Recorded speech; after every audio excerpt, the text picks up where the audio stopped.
નમસ્કાર, જય શ્રી કૃષ્ણ મિત્રો, ફરીથી સ્વાગત છે તમારું આપણી ચેનલમાં। મિત્રો, આજની કહાની એક સત્ય ઘટના પર આધારિત છે અને કહાની સાંભળ્યા પછી જરૂરથી તમારી આંખો આંસુઓથી ભીંજાઈ જશે। એક અત્યાચારી વહુ પોતાની સાસુ પર એટલો બધો ત્રાસ ગુજારે છે કે તેને જોઈને લોકો દંગ રહી જાય છે અને કહેવા લાગે છે કે આવું નરકની યાતના જેવું દુઃખ કોઈના જીવનમાં ના આવે। પરંતુ જ્યારે પાપનો ઘડો ભરાઈ જાય છે ત્યારે ભગવાન પણ કોઈને છોડતા નથી। એવું જ કંઈક તે અત્યાચારી વહુની સાથે થયું। આજની કહાની ખૂબ જ જ્ઞાનવર્ધક અને સમજવા લાયક છે તથા નાના મોટા દરેક વ્યક્તિએ અચૂકથી સાંભળવી જોઈએ।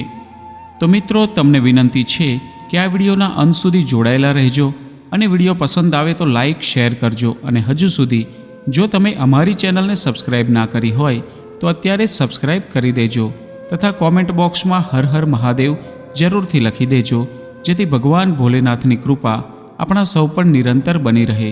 તો ચાલો કહાની શરૂ કરીએ। આજે ઘણા દિવસો પછી રાધિકા પોતાની મા શારદાબેનને મળવા માટે આવી રહી હતી।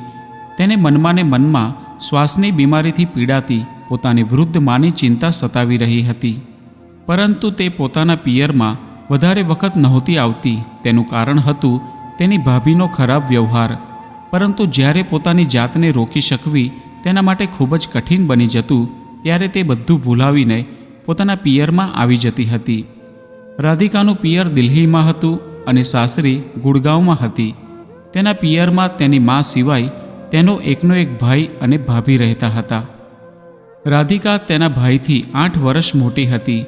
તેનો એક દીકરો પણ હતો જેની ઉંમર 16 વર્ષ હતી, જ્યારે બીજી બાજુ લગ્નના 5 વર્ષ વીતી જવા છતાં પણ તેના ભાઈ અને ભાભીને કોઈ સંતાન નહોતું।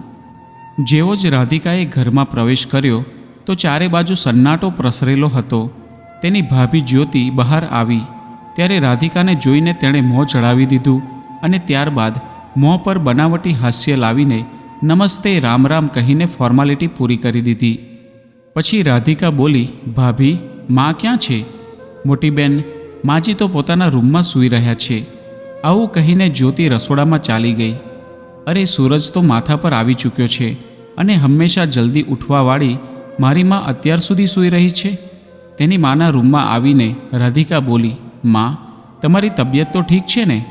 આવું કહીને રાધિકાએ એકાએક પોતાની માની તરફ જોયું ત્યારે તેમનો ચહેરો કરચલીઓથી ફિક્કો પડી ગયેલો હતો, જાણે તેમના મોંના હાડકાં ચામડીમાંથી હમણાં જ બહાર આવી જશે એવો તેમનો ચહેરો દેખાઈ રહ્યો હતો। માનું શરીર એકદમ સુકાઈ ગયું હતું। થોડા વર્ષો પહેલાં તો મા ઘડપણમાં પણ એકદમ તંદુરસ્ત હતી, પરંતુ ન જાણે આ 5 વર્ષમાં એવું શું થઈ ગયું કે જેના કારણે માની તબિયત આટલી બધી ખરાબ થઈ ગઈ અને તેમનું શરીર પણ અસ્વસ્થ રહેવા લાગ્યું।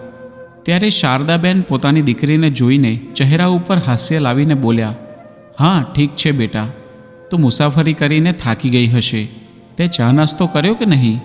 સૂતા સૂતા જ શારદાબેન કાંપતા અવાજમાં બોલ્યા। રાધિકાએ સૂઈ રહેલી પોતાની માના માથા પર હાથ મૂક્યો, ત્યારબાદ તેમની નાડી જોઈ બધું જ સામાન્ય હતું। અરે, શું થયું? ડૉક્ટરની જેમ મારી તપાસ કેમ કરી રહી છે? આવું કહીને શારદાબેન મુસ્કુરાવા લાગ્યા। ત્યારે રાધિકા તેની માને જોઈને બોલી કે મા, તમારી તબિયત કંઈ સારી નથી લાગી રહી। શું વાત છે? ઘડપણ છે દીકરી, હવે આ ઉંમરમાં તો આ બધું ચાલ્યા જ કરવાનું। પોતાની દીકરીને ત્યાં આવેલી જોઈને શારદાબેન જ્યારે ઉઠવાનો પ્રયાસ કરી રહ્યા હતા ત્યારે રાધિકાએ તેમનો હાથ પકડ્યો અને તેમને ઉઠવામાં મદદ કરી, પરંતુ જેવો જ રાધિકાએ પોતાની માનો હાથ પકડ્યો તે જ સમયે શારદાબેને જોરથી ચીસ પાડી અને તે દર્દથી તડપવા લાગ્યા। રાધિકા એ જોઈને હેરાન હતી કે ફક્ત હાથ લગાવવાથી જ તેની માને આટલું બધું દર્દ કેવી રીતે થઈ શકે। તેની માના વિરોધ છતાં પણ તેણે આનું કારણ જાણવાની ઈચ્છાથી તરત જ તેની માના હાથ પરથી શાલ હટાવી અને ધ્યાનથી જોયું તો તેની હેરાનીનું ઠેકાણું નહોતું। તેમના હાથ પર કાળા કલરના ડાઘા પડી ગયા હતા। આ કેવી રીતે થયું? રાધિકાએ ચોંકીને કહ્યું ત્યારે શારદાબેને દરવાજા તરફ જોયું। શારદાબેન કંઈ કહે તે પહેલાં જ દરવાજામાંથી જ્યોતિ ચા અને બિસ્કિટ લઈને રૂમમાં આવી અને તરત જ બોલી, અરે કાંઈ નહીં મોટી બેન, ચાલતા ચાલતા તેમનું સંતુલન બગડી ગયું હતું, એટલા માટે તે પડી ગયા હતા। આવું કહીને તેણે શારદાબેનના હાથને શાલથી ઢાંકી દીધો અને ત્યારબાદ તેમના તરફ એવી નજરેથી જોયું કે શારદાબેનના શરીરમાં કંપારી છૂટી ગઈ. પોતાની ભાભીના આ જવાબથી રાધિકા તેમની તરફ આશ્ચર્યના ભાવથી જોવા લાગી. આ વાત પર વિશ્વાસ કરવો તેના માટે મુશ્કેલ હતું. ત્યાર પછી તે બોલી કે કોઈ દવા લીધી છે કે નહીં? હા દીકરી, તારા ભાઈએ મને દવા લાવીને આપી હતી. હવે દુખાવામાં પણ આરામ છે. આ વાતો હજુ ચાલી રહી હતી ત્યાં જ રાધિકાનો ભાઈ રાજેશ રૂમમાં આવ્યો. ત્યારે રાધિકાએ તેને પૂછ્યું, ભાઈ, માને આટલી બધી ઈજાઓ થઈ છે તો તમે ડૉક્ટરને કેમ બતાવ્યું નહીં? તેનો ભાઈ રાજેશ કંઈ બોલે તે પહેલાં જ આ પ્રશ્નનો જવાબ જ્યોતિએ તરત જ આપી દીધો. મોટી બેન, અમારી પાસે એટલા બધા પૈસા નથી કે નાની મોટી ઈજાઓ માટે અમે માજીને ડૉક્ટર પાસે લઈ જઈ શકીએ. પૈસાના કોથળા તો તમારી સાસરીમાં ભરેલા પડ્યા છે, પિયરમાં નહીં. અમારે અમારા ઘરનો ખર્ચો પણ કાઢવાનો હોય છે અને ઉપરથી વારંવાર મહેમાનો તો આવતા જ રહે છે. તમારા લોકોનો તો શું છે? તમારી સાસરીમાં કોઈ ટેન્શન નથી. તમારી સાસુ અને સસરાનું પેન્શન આવે છે, પતિની સરકારી નોકરી છે અને 1-2 વર્ષમાં તમારા દીકરાની પણ સારી એવી નોકરી લાગી જશે. ભાભીના શબ્દો સાંભળતા જ રાધિકાનું મન કડવાશથી ભરાઈ ગયું. ચાનો પ્યાલો તેના હાથમાં જ હતો, પરંતુ હવે તે ચાને પીવી પણ ઝેર પીવા જેવું લાગી રહ્યું હતું. રાધિકાનું મન તો કરતું હતું કે તે પોતાની માને પોતાની સાથે લઈ જાય, પરંતુ તેને પોતાની મજબૂરી હતી. તેનો પરિવાર એક સંયુક્ત પરિવાર હતો, જ્યાં તેના સાસુ અને સસરા પણ તેમની સાથે રહેતા હતા અને 2 રૂમનું તેમનું મકાન હતું, જ્યાં એક રૂમ રાધિકા અને તેના પતિની હતી તો બીજી રૂમ તેમના સાસુ અને સસરાની હતી. તેમના દીકરાને ભણવા માટે પણ હોલમાં જ બેસવું પડતું હતું. ગુડગાંવ જેવા શહેરમાં મોટું મકાન લેવું એ કોઈ સામાન્ય વ્યક્તિની વાત નહોતી. હવે આવી પરિસ્થિતિમાં તે પોતાની માને કેવી રીતે ત્યાં રાખી શકતી? ત્યાં તેના સાસરીમાં જ ક્લેશ અને ઝઘડા શરૂ ના થઈ જાય એ વિચારીને તે ચૂપ રહી જતી હતી. રાધિકાએ ખૂબ જ મુશ્કેલીથી 2 કલાક ત્યાં પસાર કર્યા અને જેટલી વાર સુધી તે પોતાની મા પાસે બેસી રહી ત્યાં સુધી તેની ભાભીની નજર તે બંને પર જ હતી. રાધિકાએ પણ મહેસૂસ કર્યું કે ઘરમાં કંઈક ભયંકર ગડબડ ચાલી રહી છે અને મારી મા એટલી બધી મજબૂર થઈ ગઈ છે કે તે પોતાનું મોં ખોલવાથી પણ ડરી રહી છે. આંસુઓથી ભરેલી આંખો સાથે જ્યારે રાધિકા પોતાના ઘરે જવા માટે ત્યાંથી ઊભી થઈ ત્યારે તેનો ભાઈ બોલ્યો કે ચાલો મોટી બહેન, હું તમને ગાડીમાં મૂકી આવું છું. ઘરની બહાર આવીને તેણે પોતાની કાર સ્ટાર્ટ કરી. તે સમયે તેની પત્ની જ્યોતિ રસોડાના દરવાજા પર ટેકો લઈને ત્યાં ઊભી હતી. જેવી જ રાધિકા દરવાજા સુધી પહોંચી ત્યારે પાછળથી તેની ભાભી જ્યોતિ કંઈક બબડી રહી હોય તેવો અવાજ તેને સંભળાયો. મહેમાન છો તો મહેમાનની જેમ જ રહો, અમારા ઘરમાં વધારે દખલ દેવાની જરૂરત નથી.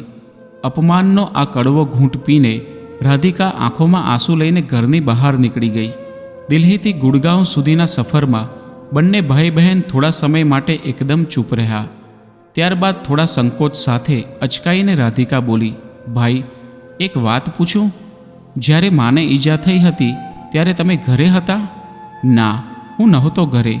પરંતુ તમે એવું કેમ પૂછ્યું? ભાઈ, મને નથી લાગી રહ્યું કે માને તે ઈજા પડવાથી થઈ છે, પરંતુ મોટી બહેન, મેં માને પૂછ્યું હતું કે આખરે થયું શું હતું, પરંતુ માએ ફક્ત એટલું જ કહ્યું કે તે પડી ગઈ હતી, જેના કારણે ઈજા થઈ હતી. પરંતુ મને શંકા છે કે વાત કંઈ બીજી જ છે અને મા કોઈ ડરના કારણે કંઈ પણ જણાવતા ગભરાઈ રહી છે. તારી પત્નીના વર્તનથી તો બધા જ સારી રીતે પરિચિત છે. રાધિકાની વાત સાંભળીને રાજેશ પોતાનું મોં બગાડીને બોલ્યો, મોટી બહેન, હવે તમે વાતનું વતેસર ના કરો. ઘણી તકલીફો પછી અમારી જિંદગી પાટા પર ચડી છે. પહેલાં જ સાસુ અને વહુના ઝઘડાના કારણે ઘણું બધું સહન કરવું પડ્યું છે.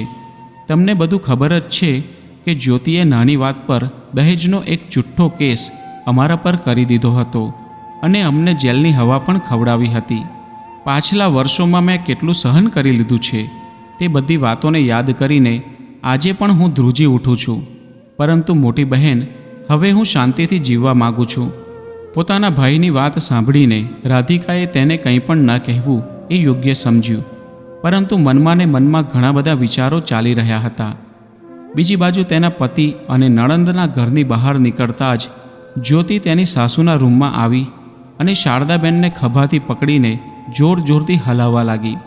ઈજાના કારણે શારદાબેનના મોંમાંથી જોરથી ચીસો નીકળી રહી હતી. ત્યારે જ્યોતિ ગુસ્સાથી બોલી, કેમ મહારાણી, તમારી દીકરી પાસે મારી ફરિયાદ કરશો? જ્યોતિનો આવો ગુસ્સાવાળો અવાજ સાંભળીને શારદાબેન ધ્રુજવા લાગ્યા. પછી મોટી આંખો કરીને જ્યોતિ બોલી, એક વાત કાન ખોલીને સાંભળી લો.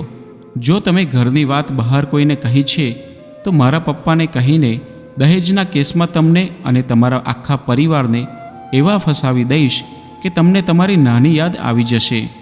ના વહુ, મેં તો કોઈને કંઈ પણ વાત નથી કરી, શારદાબેન ગભરાતા અવાજમાં બોલ્યા. અને હા, કોઈને જણાવતા પણ નહીં તો. જ્યોતિએ ચેતવણી આપી અને પછી તે બોલી, આ તમારો આરામ કરવાનો સમય છે? ઘરની સાફ સફાઈ, કચરા પોતું અને વાસણ પણ ઘસવાના પડ્યા છે. આ બધું કોણ કરશે? અને હવે આ બીમારીનો ઢોંગ કરવાનું બંધ કરો અને જલ્દીથી કામ કરવા માંડો. ગભરાયેલા શારદાબેન નીચી નજરોથી પોતાની વહુની તરફ જોવા લાગ્યા. ત્યારે જ્યોતિ બોલી, અરે, કામ કરવા આવો છો કે પછી દંડાથી તમારી સેવા કરું? ના, હું આવું છું, શારદાબેન ધ્રુજતા અવાજમાં બોલ્યા. અને પોતાના શરીરમાં તાકાત ના હોવા છતાં પણ તે જલ્દીથી ઊભા થઈ ગયા અને બધા જ કામ કરવા લાગી પડ્યા. હકીકતમાં રાજેશ અને જ્યોતિના પ્રેમ લગ્ન થયા હતા. બંને એક જ કોલેજમાં ભણતા હતા અને ફક્ત થોડીક જ મુલાકાતોમાં તે બંનેએ નક્કી કરી લીધું હતું કે તેઓ લગ્ન કરશે તો ફક્ત અને ફક્ત એકબીજા સાથે જ કરશે. શારદાબેને બીજા લોકો પાસેથી જ્યોતિ વિશે જાણકારી મેળવી ત્યારે તેમને ખબર પડી કે જ્યોતિ અને તેના પરિવારવાળા સારા લોકો નથી. ઘણા બધા લોકોએ તે ઘરમાં સંબંધ ના કરવાની સલાહ આપી, પરંતુ પરિવારવાળા દ્વારા ભરપૂર વિરોધ કરવા છતાં પણ રાજેશ માન્યો નહીં. બીજી બાજુ જ્યોતિએ પણ જીદ પકડી લીધી હતી કે તે લગ્ન કરશે તો ફક્ત રાજેશ સાથે જ. આખરે પરિવારના લોકોએ તેમની જીદ સામે ઝૂકી જવું પડ્યું અને જ્યોતિ આ ઘરમાં વહુ બનીને આવી ગઈ. રાજેશ ઈચ્છતો હતો કે તેના લગ્ન પછી તેની માને સંપૂર્ણ આરામ મળે અને તેની પત્ની ઘરના બધા જ કામ સંભાળી લે. પરંતુ જ્યોતિને ના તો ઘરના કામ કરવાનું પસંદ હતું કે ના ઘરમાં રહેવું. થોડા સમય સુધી તો તે સંસ્કારી અને આદર્શ વહુ હોવાનો દેખાડો કરતી રહી, પરંતુ ધીરે ધીરે તેણે પોતાનો અસલી રંગ દેખાડવાનો શરૂ કરી દીધો. હવે તો આડે દિવસે પાર્ટીઓમાં જવાનું અને ફાલતુ ખર્ચ કરવાની તેની આદત બની ગઈ હતી.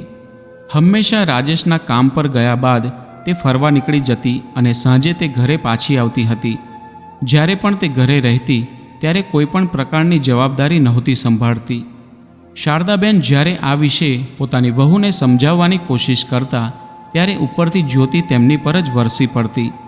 જ્યારે તેમણે પોતાના દીકરાને વહુની ફરિયાદ કરી ત્યારે રાજેશ અને જ્યોતિના વચ્ચે ખૂબ જ મોટો ઝઘડો થયો અને ગુસ્સામાં આવીને રાજેશે તેની પત્નીના મોં પર 2-4 જોરદાર તમાચા જડી દીધા. ત્યારબાદ તો જાણે ઘરમાં મહાભારતનું યુદ્ધ શરૂ થઈ ગયું અને વાત ત્યાં સુધી પહોંચી ગઈ કે રાજેશ અને તેની માને સબક શીખવાડવા માટે જ્યોતિએ પોતાના પિતાને કહીને તેમના ઉપર જુઠ્ઠો કેસ દાખલ કરી દીધો. જ્યોતિના પિતા પોલીસમાં હતા. બસ ફરી જોવાનું શું હતું? દહેજની માંગ, ઘરેલું હિંસા અને મારપીટના આરોપમાં મા અને દીકરાને એવી કલમોમાં ફસાવવામાં આવ્યા જેમાં પોલીસ રિમાન્ડ પણ સામેલ હતો. ઘણા બધા પૈસા ખર્ચ કરવા છતાં પણ તેમાં કંઈ સફળતા મળી નહીં અને આખરે અંદરોઅંદરની સહમતિથી જ આ મામલાને શાંત પાડવો પડ્યો.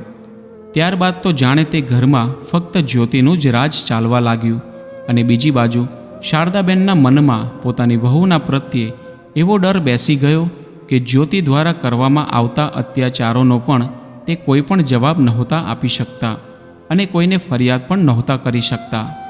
પોતાની બહેન રાધિકાને તેના ઘરે છોડ્યા બાદ જ્યારે સાંજ સુધીમાં રાજેશ ઘરે પહોંચ્યો ત્યારે તે સમયે જ્યોતિ ઘરે નહોતી. કદાચ બજારમાં ગઈ હશે તેવો વિચાર કરીને રાજેશ પોતાની માના રૂમમાં ચાલ્યો ગયો. અંદર જઈને તેણે જોયું તો તેની મા પોતાની પથારીમાં બેભાન જેવી હાલતમાં પડી હતી. તેની બહેનની વાતો રહીને તેના મનને ઢંઢોળી રહી હતી. રાજેશે રૂમમાં આમ તેમ જોયું અને 1-2 મિનિટમાં વિચાર કરીને તેની માની પથારીની બાજુમાં રાખેલી નાની તિજોરી ખોલી. તેમાં એક ડાયરી મૂકેલી હતી. હકીકતમાં શારદાબેનને બાળપણથી જ ડાયરી લખવાનો ખૂબ જ શોખ હતો. તે પોતાના જીવનની દરેક નાની મોટી ઘટનાઓને તે ડાયરીમાં લખતા હતા. આ વાતની ખબર તો રાજેશને પણ હતી, પરંતુ તેને એ ખબર નહોતી કે તે ડાયરીમાં તેની મા શું લખે છે. રાજેશે તે ડાયરી બહાર કાઢી અને ખોલીને જોયું તો પહેલા પાના પર લખ્યું હતું, મારા જીવનની સફર. પોતાની માના જીવનની ઘણી બધી નાની મોટી ખાટી મીઠી યાદોને વાંચીને રાજેશ મુસ્કુરાવા લાગ્યો. પછી પોતાનો ઉલ્લેખ જોઈને તે વધારે ખુશ થયો. આજે મારા દીકરા રાજેશના લગ્નનો દિવસ છે. અને ત્યારબાદ તે આગળ વાંચવા લાગ્યો તો તેની આંખોમાંથી આંસુ વહેવા લાગ્યા.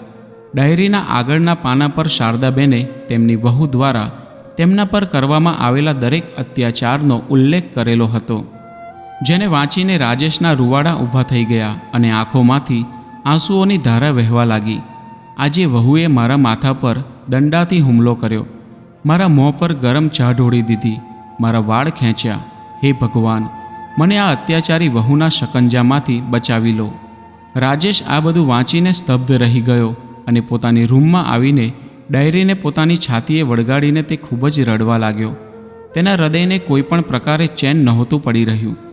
જે માને તે આટલો બધો પ્રેમ કરતો હતો, તે માને તેના કારણે આટલા બધા અત્યાચાર સહન કરવા પડ્યા. આ વિચાર કરીને તેના રૂવાડા ઊભા થઈ ગયા હતા. તેના હૃદયના ટુકડા થઈ ગયા હતા.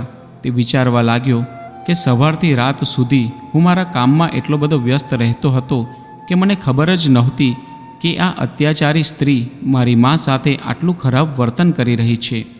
ત્યારે બહારથી ગેટ ખોલવાનો અવાજ આવ્યો. જ્યોતિનો આવવાનો અવાજ સાંભળીને તેણે તરત જ ડાયરીને સંતાડી દીધી અને ત્યારબાદ પોતાના આંસુઓને લૂછીને જેમ તેમ કરીને તેણે પોતાની જાતને વ્યવસ્થિત કરી દીધી. એક બાજુ તેના મનમાં વિચાર આવ્યો કે અત્યારે જ બહાર જઈને જ્યોતિનું ગળું દબાવી દઉં, પરંતુ તેણે સમજદારીપૂર્વક કામ લેવાનું યોગ્ય સમજ્યું. બીજા દિવસે જ્યારે કામ પર જવા માટે રાજેશ ઘરની બહાર નીકળ્યો ત્યારે સૌથી પહેલાં તેણે પોતાની બહેનને ફોન કર્યો અને રડતા રડતા તેની માએ ડાયરીમાં જે કંઈ પણ વાત લખી હતી એ બધી તેને જણાવી દીધી. આ બધું સાંભળીને રાધિકાની આંખો લોહીથી લાલ થઈ ગઈ. તે પોતાની જાતને સંભાળી નહોતી શકતી. તેના હાથમાંથી રિસીવર છૂટીને નીચે પડી ગયું અને તે ધડાક કરતાં જમીન પર બેસી ગઈ. રાધિકાના દીકરા સોનુએ જ્યારે પોતાની માની આ હાલત જોઈ ત્યારે તે હેરાન થઈ ગયો. માં, આખરે શું થયું છે? 16 વર્ષના સોનુએ કારણ જાણવાના ઉદ્દેશથી તેની માને પૂછ્યું, પરંતુ રાધિકા કાંઈ પણ કહેવાની હાલતમાં નહોતી. ત્યારબાદ થોડીવાર પછી પોતાની જાતને સંભાળીને પોતાની મા એટલે કે સોનુની નાની પર જે કંઈ પણ અત્યાચાર થયા હતા તે બધી વાતો સોનુને જણાવી. આ બધું સાંભળીને સોનુ પણ હેરાન હતો. ત્યારબાદ તે બોલ્યો, માં, આ સમસ્યાનું સમાધાન મારી પાસે છે, પરંતુ દીકરા, નક્કર પુરાવા વગર આપણે કંઈ પણ નહીં કરી શકીએ. તું નથી જાણતો કે આના પહેલાં પણ તેણે તારા મામા અને નાનીને જેલની હવા ખવડાવી છે. અરે માં, તમે ચિંતા ના કરો, બધા જ પુરાવા મળી જશે. બસ જેવું હું કહું તેવું તમે કરતા જાઓ. પોતાના દીકરાની વાત સાંભળીને રાધિકાને પણ થોડી સાંત્વના મળી. ત્યારબાદ તેણે પોતાના ભાઈને ફોન કરીને બધો જ પ્લાન સમજાવી દીધો. રાજેશને પોતાના ભાણાની વાત પસંદ આવી અને 2 દિવસ પછી રાધિકા પોતાના દીકરા સોનુને લઈને બધી જ તૈયારીઓ સાથે પોતાના પિયરમાં આવી પહોંચી. રાધિકાને ફરીથી ત્યાં જોઈને જ્યોતિ ચોંકી ઉઠી. કેમ મોટી બેન, 4 દિવસમાં જ તમને પોતાની માની યાદ આવી ગઈ કે પાછા અહીં ટપકી પડ્યા? થોડા મજાક સાથે જ્યોતિએ આવું કહ્યું ત્યારે રાધિકાએ ત્રાંસી નજરોથી તેની તરફ જોયું. પછી રાધિકા બોલી કે વાત એમ છે કે સોનુના પપ્પા 2 દિવસ માટે બહાર ગયા છે અને સોનુને પણ પોતાની નાનીને મળવાની ખૂબ જ ઈચ્છા હતી, એટલા માટે અમે આવી ગયા. અને ભાભી, આ ઘરમાં અમારો એટલો તો હક બને છે ને? હા હા, કેમ નહીં? નકલી મુસ્કાન સાથે જ્યોતિ બોલી અને નજર ફેરવીને તરત જ પોતાના રૂમમાં ચાલી ગઈ. રાત્રે જ્યારે રાજેશ ઘરે આવ્યો ત્યારે તેણે પોતાની પત્નીને કહ્યું કે જ્યોતિ, કાલે મારી ઓફિસમાં રજા છે, તો ચાલો ને આપણે કંઈક ફરવા માટે જઈએ. એમ પણ માનો ખ્યાલ રાખવા માટે અહીં મોટી બહેન તો છે ને. જ્યોતિને જાણે કોઈ મોકો જોઈતો હતો બહાર ફરવા માટેનો. આ સાંભળીને તે ખૂબ જ ખુશ થઈ ગઈ અને બીજા દિવસે તે તે બંને ફરવા માટે ચાલ્યા ગયા. રાધિકા અને સોનુ પાસે ફક્ત સાંજ સુધીનો સમય હતો. સોનુ ઇન્ફોર્મેશન ટેકનોલોજીનો એક હોશિયાર વિદ્યાર્થી હતો. મામા અને મામીના ગયા બાદ તરત જ તેણે પોતાની બેગ ખોલીને બધો સામાન બહાર કાઢી લીધો અને ઘરમાં સીસીટીવી કેમેરો લગાવવાની તૈયારી કરવા લાગ્યો. ત્યારે રાધિકા બોલી કે દીકરા, મને તો ડર લાગી રહ્યો છે. તારી મામી ખૂબ જ ચાલાક છે. જો તેને સહેજ પણ શંકા ગઈ કે અહીં કેમેરો લાગેલો છે તો તે સૌથી પહેલાં કેમેરાને તોડશે અને ત્યારબાદ તે આપણી જિંદગીમાં એવું તાંડવ કરશે કે જેના કારણે આપણા પૂર્વજો પણ ધ્રુજી ઉઠશે. ત્યારબાદ સોનુ બોલ્યો કે અરે માં, તું કેમ ગભરાવું છું? એવું કંઈ પણ નહીં થાય. કોઈને ખબર પણ નહીં પડે કે અહીં કેમેરા નામની કોઈ વસ્તુ છે, કેમ કે તેમાં કોઈ વાયર નહીં હોય. ત્યારબાદ તે કેમેરો બહાર કાઢીને બોલ્યો કે આ જુઓ માં, તમારા નખ કરતાં પણ એક નાનો કેમેરો છે અને આ કેમેરો નજરમાં આવવાનો તો સવાલ જ પેદા નથી થતો. આ નાના ડિવાઇસને હું એવી જગ્યાએ છુપાવી દઈશ કે મામીને સહેજ પણ શંકા નહીં જાય અને ઘરમાં જે કંઈ પણ થઈ રહ્યું છે તેની લાઈવ ફૂટેજ તમારા અને મામાના મોબાઈલમાં આવતી રહેશે. આ બાજુ સોનુએ આખા ઘરમાં સીસીટીવી કેમેરા લગાવી દીધા. ત્યારે ત્યાં રાજેશે પણ પોતાની ઓળખાણના એક લોકલ મીડિયા કર્મચારીને ઘરે મોકલી દીધો. લોકલ ન્યૂઝ ચેનલવાળાએ પણ એક કેમેરો શારદાબેનના રૂમમાં લાગેલા ઘડિયાળમાં ફિટ કરી દીધો અને રાધિકાએ તે ઘડિયાળ પાછું તે જ જગ્યાએ ફિટ કરી દીધું. શારદાબેન આ બધો નજારો આશ્ચર્યની સાથે જોઈ રહ્યા હતા. ત્યારે સોનુ બોલ્યો કે નાની, અમે અહીં કેમેરા લગાવ્યા છે. હવે મામી જે કંઈ પણ કરશે તે બધું કેમેરામાં રેકોર્ડ થઈ જશે. જલ્દી જ બધું સરસ થઈ જશે. આ સાંભળીને જ્યાં શારદાબેનને સાંત્વના મળી તેની સાથે જ રાધિકાની ચિંતાઓ પણ વધી ગઈ. આ બધી વાત માં પોતાના પેટમાં વધારે દિવસ નહીં રાખી શકે અને જો એવું થયું તો કયામત આવી જશે. રાત્રે રાજેશ તેની પત્ની જ્યોતિ સાથે ઘરે પાછો આવ્યો. તે બંને બહારથી જમીને આવ્યા હતા, એટલા માટે જ્યોતિ તરત જ પોતાની રૂમમાં સૂવા માટે ચાલી ગઈ. રાધિકાએ પણ ભોજન બનાવીને બધાને જમાડી દીધું હતું. આજે ઘણા દિવસ બાદ શારદાબેનને પેટ ભરીને ભોજન મળ્યું હતું. ત્યારબાદ રાજેશ સોનુ પાસે આવ્યો અને ધીમા અવાજમાં બોલ્યો કે કામ થઈ ગયું કે નહીં? ત્યારે સોનુએ મુસ્કુરાવીને કહ્યું કે હા મામાજી, બધું જ કામ સારી રીતે થઈ ગયું છે. બસ હવે તમે મોબાઈલમાં લાઈવ ફૂટેજ પર નજર બનાવીને રાખજો. જેવી જ કોઈ ગડબડ લાગે તો તરત જ પોલીસને ફોન કરી દેજો. બીજા દિવસે સવારે રાજેશ પોતાની બહેનને ગુડગાંવ છોડવા માટે ચાલ્યો ગયો. પાછા આવતા લગભગ 10 વાગી ગયા હતા. રાજેશ જ્યારે ઘરે પાછો આવ્યો ત્યારે જ્યોતિ બોલી કે આખરે તમારા લોકો વચ્ચે આ શું ચાલી રહ્યું છે?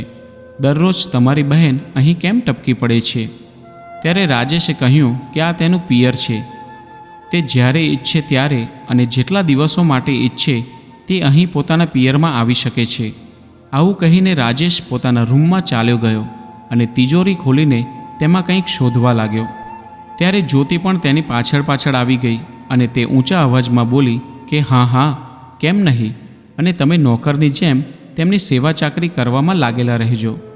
ત્યારે રાજેશ પરેશાન થઈને બોલ્યો કે એમાં કઈ મોટી વાત થઈ ગઈ? ઠીક છે, આ બધી વાત છોડ. 3-4 દિવસ પહેલાં મેં તિજોરીમાં 1 લાખ રૂપિયા મૂક્યા હતા, તે મને નથી મળી રહ્યા. શું તે લીધા છે? રાજેશે પૂછ્યું. ત્યારે જ્યોતિ બોલી કે હા, મારે શોપિંગ કરવા માટે જોઈતા હતા, એટલા માટે મેં લઈ લીધા. તે બધા પૈસા ખર્ચ થઈ ગયા છે. આ સાંભળીને રાજેશ ચોંકી ઉઠ્યો. શું 1 લાખ રૂપિયા તે શોપિંગમાં ખર્ચ કરી દીધા? મેં આજે તે પૈસા ડીલરને આપવાનો વાયદો કર્યો હતો. મને પૂછ્યા વગર તે મારા પૈસાને હાથ પણ કેમ લગાડ્યો? રાજેશ ભડકી ઉઠ્યો. ત્યારે જ્યોતિ ગુસ્સામાં બોલી કે શું મારો એટલો પણ હક નથી કે હું થોડા પૈસા પોતાના પર ખર્ચ કરી શકું? તે થોડા પૈસા નહોતા જ્યોતિ, પૂરા 1 લાખ રૂપિયા હતા. આવું કહેતા રાજેશનો ચહેરો ગુસ્સાથી લાલ થઈ ગયો અને નાસ્તો કર્યા વગર જ તે પોતાની ઓફિસે ચાલ્યો ગયો. બીજી બાજુ શારદાબેન પોતાની રૂમમાં બેસીને તેમના દીકરા અને વહુની લડાઈ સાંભળીને ચિંતિત થઈ રહ્યા હતા. થોડીવાર પછી જ્યોતિ શારદાબેન માટે બળી ગયેલી 2 રોટલી નાસ્તા માટે લઈને આવી અને તેમની સામે પટકીને તે બોલી, જલ્દીથી ખાઈ લો અને કામ કરવા માટે તૈયાર થઈ જાઓ. આજે તમારી દીકરી અહીં નથી, જેથી તમે આરામ કરતા રહેશો. ત્યારે શારદાબેન બોલ્યા, વહુ, આજે મારી તબિયત કાંઈ ઠીક નથી લાગી રહી. મારો શ્વાસ ફૂલી રહ્યો હોય તેવું લાગે છે. આજે મારાથી આ કચરા પોતાનું કામ નહીં થાય. આટલું કહેવાની જ વાર હતી. જ્યોતિ પહેલાંથી જ ઝઘડાના કારણે ગુસ્સામાં હતી અને તે તરત જ શારદાબેન પર વાવાઝોડાની જેમ તૂટી પડી. એમ, હમણાં જ તમારી તબિયત ઠીક કરું છું. તેણે નાસ્તાની પ્લેટ ઉઠાવીને એક બાજુ ફેંકી દીધી અને તરત જ શારદાબેનના વાળ પકડીને ખેંચીને તરત જ જમીન પર ફેંકી દીધા. ત્યારબાદ તે રસોડામાંથી વેલણ લઈને આવી. વેલણને જોઈને શારદાબેન ડરના મારે જોર જોરથી ચિલ્લાવા લાગ્યા અને તેમની ચીસો સાંભળીને જ્યોતિનો ગુસ્સો 7મા આસમાને પહોંચી ગયો. વેલણને એક તરફ ફેંકીને તે બોલી કે આજે એક જ વારમાં બધું જ કામ તમામ કરી દઉં છું, જેનાથી રોજ રોજની આ ઝંઝટ જ ખતમ થઈ જાય. આવું કહીને તે પોતાનો દુપટ્ટો ગળામાંથી કાઢીને શારદાબેનના ગળામાં વીંટવા લાગી. ત્યારે પોતાની જાતને છોડાવવાની કોશિશ કરતા શારદાબેન આખરે તે ભૂલ કરી બેઠા જેનો અંદાજો રાધિકાને પહેલાંથી જ હતો. શારદાબેન ચીસો પાડીને કહેવા લાગ્યા કે હા, રોજ રોજની ઝંઝટ તો હવે ખતમ જ થઈ જશે. તારી દરેક વાત અને દરેક કરતૂત અત્યારે કેમેરામાં રેકોર્ડ થઈ રહી છે. જેટલો જુલમ કરવો હોય તેટલો કરી લે. હવે તારા પાપનો ઘડો ભરાઈ ગયો છે. શારદાબેનની વાત સાંભળીને જ્યોતિની આંખો ફાટી ગઈ. શું કહ્યું? કેમેરો? હા, કેમેરો. હવે તું નહીં બચી શકું. તારા વિરુદ્ધ બધા જ પુરાવાઓ ભેગા થઈ ગયા છે. ક્યાં છે કેમેરો? ગળા પર વધારે જોર લગાવીને જ્યોતિ બોલી. ત્યારે શારદાબેને સામે તિજોરી પર મૂકેલા ડિવાઇસની તરફ ઇશારો કરીને કહ્યું, જેને જોઈને જ્યોતિ ગભરાઈ ગઈ અને પછી તે બોલી કે એમ તો આ બધું કરવા માટે જ તારી છોકરી અહીં આવી હતી, પરંતુ તેની આ ચાલ હું સફળ નહીં થવા દઉં. આવું કહીને તેણે તરત જ પોતાના પિતાને ફોન કર્યો અને ત્યાં આવવા માટે જણાવ્યું. તેણે કેમેરાનો ડિવાઇસ અને તેના બધા જ વાયર ખેંચીને જોયું. થોડીવાર પછી તેના સબ ઇન્સ્પેક્ટર પિતાજી સાથે મળીને જ્યોતિએ બધા વાયર કાઢી લીધા અને તે ડિવાઇસને તોડી નાખ્યું. બાપ અને દીકરી પોતાની સફળતા પર ખૂબ જ ખુશ હતા, પરંતુ તેમને એ નહોતી ખબર કે પહેલાંથી જ બધી ફૂટેજ રાજેશના મોબાઈલમાં રેકોર્ડ થઈ ગઈ છે અને ત્યાં એક બીજો પણ કેમેરો છે જે હજુ પણ સંપૂર્ણ રીતે કામ કરી રહ્યો છે, જેની જાણકારી શારદાબેનને પણ નહોતી. લોકલ ન્યૂઝના ફેસબુક પેજ પર આ બધી જ ઘટના લાઈવ દેખાડવામાં આવી રહી હતી, જેમાં જ્યોતિ અને તેના સબ ઇન્સ્પેક્ટર પિતાજીની બધી જ હરકતો લાખો લોકો જોઈ રહ્યા હતા. કેમ કે આ મામલો સબ ઇન્સ્પેક્ટર સાથે જોડાયેલો હતો, એટલા માટે એસપી સાહેબ પણ આ મામલામાં દખલ કરવી પડી. એના પહેલાં કે બંને બાપ દીકરી શારદાબેનને કંઈ વધારે હાનિ પહોંચાડે ત્યાં સુધીમાં લોકલ ન્યૂઝ રિપોર્ટર અને એસપી સાહેબની ટીમની સાથે રાજેશ પણ ત્યાં પહોંચી ગયો. ઘટના સ્થળ પર જઈને જોયું ત્યારે શારદાબેન પોતાની રૂમના એક ખૂણામાં ગભરાયેલી હાલતમાં બેઠા હતા. એક બાજુ વેલણ પડેલું હતું અને બીજી જગ્યાએ કેમેરાનું ડિવાઇસ તૂટેલી હાલતમાં પડ્યું હતું. રૂમની દરેક વસ્તુ જમીન પર વિખેરાયેલી પડી હતી. જ્યોતિ અને તેના સબ ઇન્સ્પેક્ટર પિતાજીને પોલીસ કસ્ટડીમાં લઈ લેવામાં આવ્યા. આજે તેમના વિરુદ્ધમાં એટલા બધા નક્કર પુરાવા ભેગા થઈ ગયા હતા કે જે પિતાના સહારે તે અત્યાર સુધી આ બધી હરકતો કરતી આવી હતી, તે પિતા પણ અત્યારે પોતાની દીકરીને બચાવવા માટે કાંઈ પણ નહોતા કરી શકતા. થોડીવારમાં રાધિકા પણ ત્યાં પહોંચી ગઈ. આગળના 2 કલાકમાં જ આ અત્યાચારી વહુની બધી જ કરતૂત લગભગ દરેક ચેનલ પર પ્રસારિત થઈ રહી હતી. અત્યાચારી વહુનો આ વિડીયો એટલો બધો વાયરલ થયો કે દેશના બધા જ ન્યૂઝ ચેનલે આ ખબરને પોતાની ન્યૂઝ ચેનલ પર દેખાડી. 2 દિવસ પછી જ્યોતિના પિતાજીને પોલીસની નોકરીમાંથી સસ્પેન્ડ કરી દેવામાં આવ્યા અને જ્યોતિ અને તેના પિતાજીને કસ્ટડીમાં લઈને કોર્ટમાં કેસ ચલાવવામાં આવ્યો. આ દરમિયાન શારદાબેનનું નિવેદન પણ લેવામાં આવ્યું અને આડોશપાડોશના લોકોની પણ પૂછપરછ કરવામાં આવી. થોડા સમય બાદ જે દિવસે કોર્ટમાં ફેંસલો સંભળાવવામાં આવવાનો હતો તે દિવસે બધી જ લોકલ અને ન્યૂઝ ચેનલે આ કેસને ખૂબ જ હાઇલાઇટ કર્યો. બધા જ દેશવાસીઓની નજર આ કેસના નિર્ણય પર બનેલી હતી. બધા જ પુરાવા અને નિવેદનના આધાર પર કોર્ટનો નિર્ણય આવ્યો.